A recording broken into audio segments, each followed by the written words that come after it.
उत्तम बायकोची 20 लक्षणे. बायकोमध्ये हे गुण असतील तर घरात वाद कधीच होणार नाहीत. संसार म्हणजे नवरा बायको दोघेच नसून संपूर्ण कुटुंब असते. तर संपूर्ण कुटुंबाशी प्रेमाने वागणे, सासरमधील वडीलधाऱ्या लोकांना उलट उत्तर देऊ नये व त्यांच्यासमोर उर्मट वागू नये. घरातील स्त्रीने किंवा बायकोने नेहमी मनमिळावू असावे. जर तुमच्या नवऱ्यावर एखादे मोठे संकट आले तर नवऱ्याच्या पाठीमागे खंबीरपणे तुम्ही बायको म्हणून उभे राहिले पाहिजे. त्याला आधार दिला पाहिजे. त्यांना समजून घेतलं पाहिजे. प्रत्येक स्त्रीला जबाबदाऱ्या सांभाळून छंद आणि स्वतःच्या कर्तृत्वाकडे लक्ष देता आले पाहिजे. सासरमध्ये दुसऱ्यांना शहाणपण शिकवण्याचा प्रयत्न करू नये. त्या गोष्टीचा तुम्हालाच त्रास होऊ शकतो. स्त्रीने नेहमी स्वतःबरोबर दुसऱ्याच्या आनंदात भर कशी पडेल यासाठी प्रयत्न केले पाहिजेत. घरातील गोष्टी किंवा घरातील वादविवाद बाहेर जाऊन सांगू नये.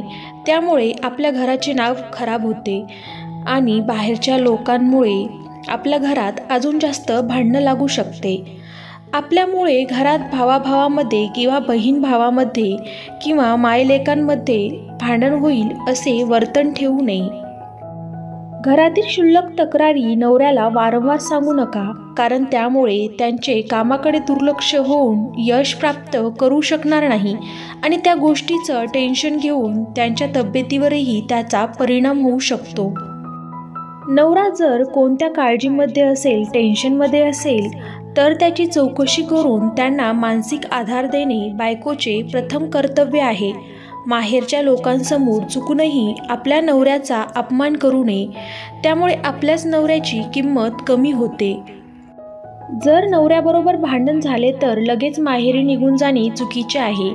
कारण नवरा बायकोतील भांडण हे माहेरी सांगितल्यामुळे आपल्याच नवऱ्याची बदनामी होते व त्याच्या कमीपणा होतो आणि नवरा बायकोचे भांडण हे होतच राहते. एवढ्या तेवढ्या कारणामुळे माहेरी जाणे किंवा माहेरच्या लोकांना आपल्या नवऱ्याबद्दल सांगणे हे चुकीचे आहे. आपल्या घरातील सासू सासरे, दीर, जाऊ, नणंद इतर कोणतेही नातेसंबंधाची बाहेर जाऊन निंदा करू नये. नवरा जर रागात असेल त्यावेळेस बायकोने शांत राहणे योग्य असते, कारण भांडण हे जास्त लांबत नाही.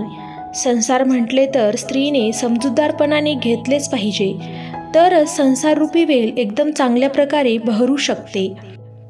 जर नवरा कमी कमावत असेल तर त्याला समजून घेणे व सुखी संसारासाठी ॲडजस्टमेंट करणे खूप गरजेचे आहे.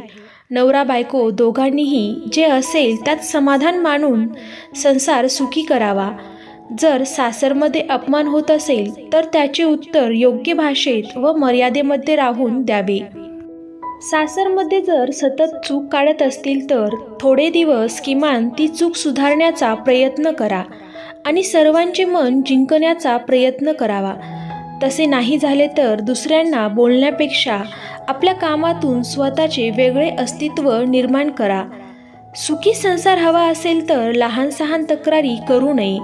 नवरा जर तुमच्याशी पूर्वीपेक्षा वाईट वागत असेल तर त्यांच्या मनात तुमच्याविषयी काही गैरसमज झाला आहे का याची विचारपूस करून घेणे व त्याचा खुलासा करून योग्य बाजू मांडणे आवश्यक असते. मित्रांनो, तुम्हाला हे विचार कसे वाटले मला कमेंट करून नक्की कळवा. व्हिडिओला लाईक करून चॅनलला सबस्क्राईब करा.